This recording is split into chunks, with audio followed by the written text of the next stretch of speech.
Having over 50 credit cards definitely defines me as a risk taker. This risk doesn't just stop with credit cards, traveling, and adventures. So, I'm happy to say that after many rounds of interviews, I got a new job. Now, times like this help me remember an occasion where back in college where one of my alumni, or I don't know, maybe she was a faculty member, I'm not sure, but she served as a CFO. She definitely was an alumni in my school. She had mentioned as she was presenting to us something that stood out for me, and like I always remember, is that she said, "Gone are the days of having working for just one or maybe two companies, like maybe our parents or grandparents or other people, in our lives." She said people my age and even younger will have dozens of jobs in their working careers. So, today, I am going to share 5 considerations you should think about as you switch jobs or are preparing to switch jobs. But before I do, my name's Key. I run this channel called keyKEYadventures. Normally, I talk all things credit, travel, adventures, and how I spend mostly credit card points and miles on my adventures. Thank you for joining me on this wonderful Sunday. Drop your questions. I'll be sure to answer them throughout our conversation. Now, consideration number one is to take a mental note and just really take a look at your personal finances. I think, you should be doing this rather frequently, but if you're not, this is a perfect opportunity when you're switching jobs or thinking about switching jobs to do so. For me, I can talk a little bit more about the job that I took in just a moment, but I took time to make sure all of my IRAs and 401ks were at the same institution. I personally chose Fidelity. That's just where, I don't know, majority of the companies I've worked for use Fidelity. So I make sure they're all rolled over there, and I have all my accounts within one login. The next thing that I did as I was kind of preparing my personal finances was, again, something consolidation wise, was look at my HSA accounts. I've selected an HSA since I've gotten off my parents' insurance. I think, what was that, 25 or 26 years old? Um, so I've always selected the HSA and I've tried to max that out every single year as well. So a part of that was just making sure, again, they're rolled over into one account. I don't want to have, as I switch jobs, like, 5, 6, 7 different accounts all over the place. And honestly, that, I don't know, just like, even though I use a password manager, that just seems like a logistical nightmare, even for someone with 50 credit cards. Something else is, consider, right? If maybe you're getting a signing bonus, maybe you're, um, getting some sort of, payment before this new job starts or as this new job starts, like have a plan for that in your mind. Like, are you going to pay down or do like a principal only payment to a mortgage? Do you have some debt you want to wipe off? Or, I mean, do you want to invest, right? It's a brand new year. But right today um,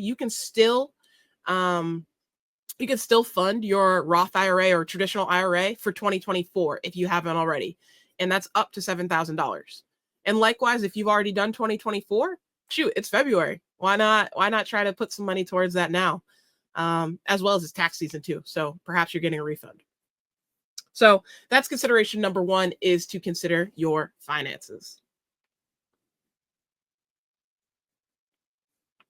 The last thing I'll say before moving on to item two is, in addition to, signing up for benefits and doing that whole, I'll say, administrative piece on the new job, perhaps it's the time you consider increasing any contributions you're making to 401ks, IRAs, any things like that, as well. Perhaps you took this job because it's making you more money, or perhaps you're just moving to a different location.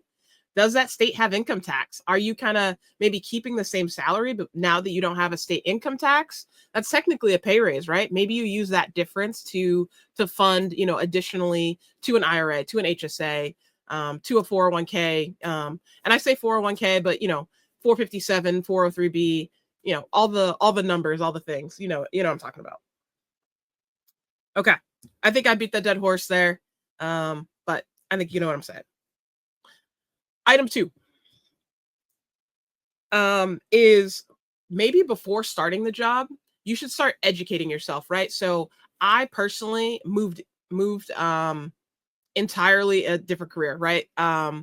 Before I was customer facing, but now like to a different extent, right? I'm in sales now, so I'll say like just attempting to make customers happy and make them join the company that I work for. So I've never worked sales before. I'm gonna be honest. Starting this YouTube channel was definitely in the attempt to help me get more confident, help me get better at speaking, because this is something I knew I wanted to do. I knew I wanted to go into sales, but perhaps you want to read some books on sales, maybe some sales methodologies or different things like that or whatever, right? Perhaps watch YouTube. I definitely watched a lot of YouTube videos outside of credit cards and outside of the things I like, just kind of preparing me for the job, right? I want to, put my best foot forward. And I think by doing that, coming in prepared a little bit, even if it's not to your, company's criteria or I don't know, methodology, whatever we want to say there. I think just coming in with a baseline foundation of what this new thing that you're doing is paramount to, getting you ahead. Um, Item 3. So this was tough, right? Maybe tough for some people. I don't know. Maybe it's just a woman thing. I'm not sure, but I think item 3 is to give yourself grace, like in the sense that they've already hired you. They like you. You've already proven something that you had I'll say the it factor, right? But there's gonna be times, especially I'll say like in the first 30 plus days, like maybe even a year, right? Before you like finally get the train really rolling and have some momentum.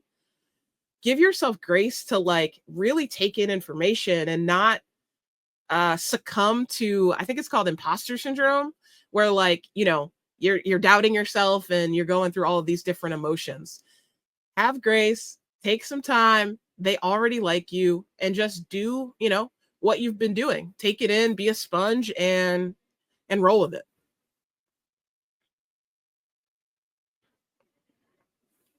I definitely right now I am I don't know, maybe a little over a month into this new role, not even, maybe 3 4 weeks.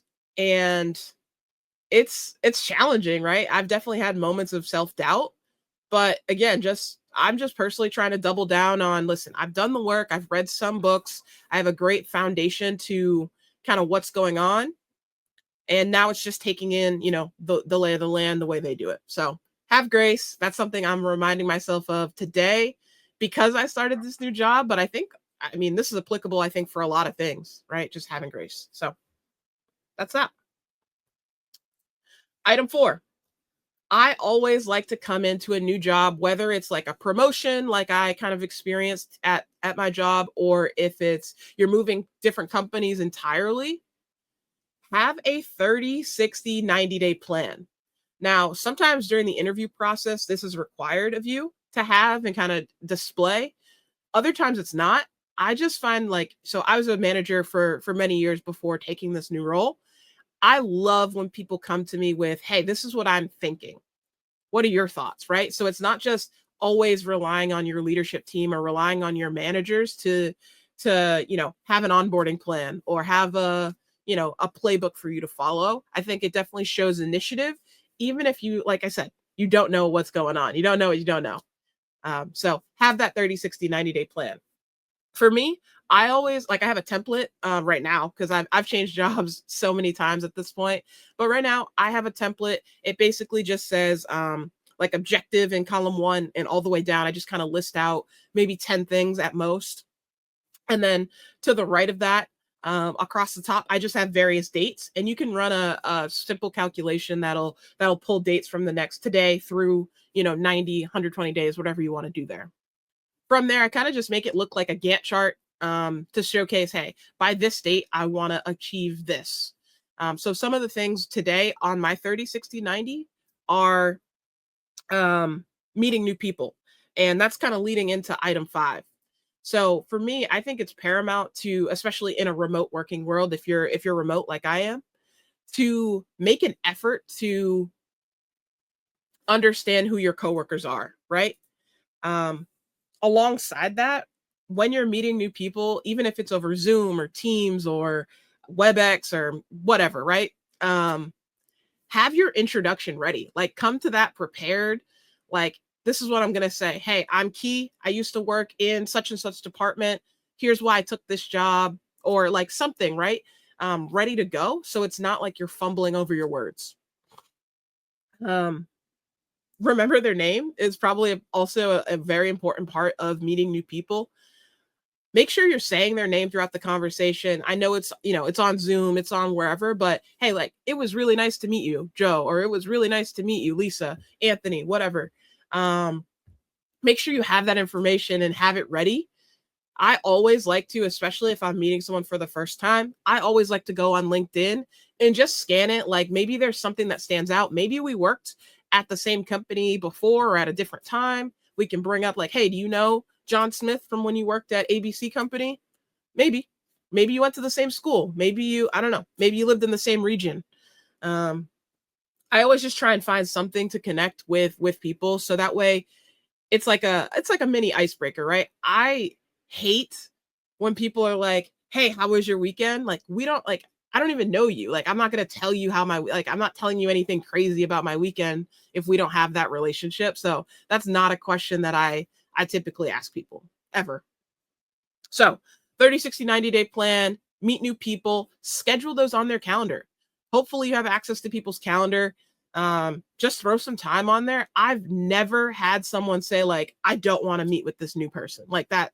I've never experienced that. And I would argue, if you do run across that, like, is that really a company you want to work for? Like, for me, that's a no. Like, I'd be out on that. But I always find it's very beneficial to kind of be proactive in that regard and understand who you're working with or working alongside, whether even if it's other people in other departments. So schedule meetings, and then, like, create some milestones for yourself. So, like I said, in this new role, I'm in sales. I don't know much about sales, so part of my milestones was learning like a qualification method. It's called Medic. I won't get into too much detail, but it's kind of like understanding who your buyer is, and making sure you're identifying the right people and the right purpose for even having a conversation. No sense in having a conversation if it's kind of, it's not gonna end into a sale ultimately. Other things, learning products, right? Like, I'm learning all the different products my company offers and how to speak to those intelligently. Um, so that's a part of my 30, 60, 90. But really, the core focus of that 30, 60, 90 is like building a personal brand, building like, showing initiative too. So 30, 60, 90, and meeting new people. I think I beat that to death. I have another one here that I wrote down, and it's really meant for people maybe changing departments, right? So I personally changed departments. I went from like a post sale role, leadership role, to now an individual contributor role in sales. So for folks like me, maybe you're at the same company, moving departments. I talked about a second ago is building your personal brand, right? This started a long time ago. If you're already at a company and you're just moving departments, that brand you've created has already started, right? Like, really try to be objective and not like super self-absorbed. Like, what are people saying about you when you're not there, right? When I applied for this job, my old boss put in a good word for me at, with the new people. I didn't know this till recently. They went to college together, right? Like, so super small world. So just make sure you're doing your part to be diligent in showing initiative all the time, doing what you're going to say, and just being timely, right? You don't want to be the person that's always behind on assignments or things like that. That will follow you, even if you are switching to a different company entirely. I think that speaks volumes as well. So last thing I'll leave with here is that my current CRO said is being comfortably uncomfortable equals growth.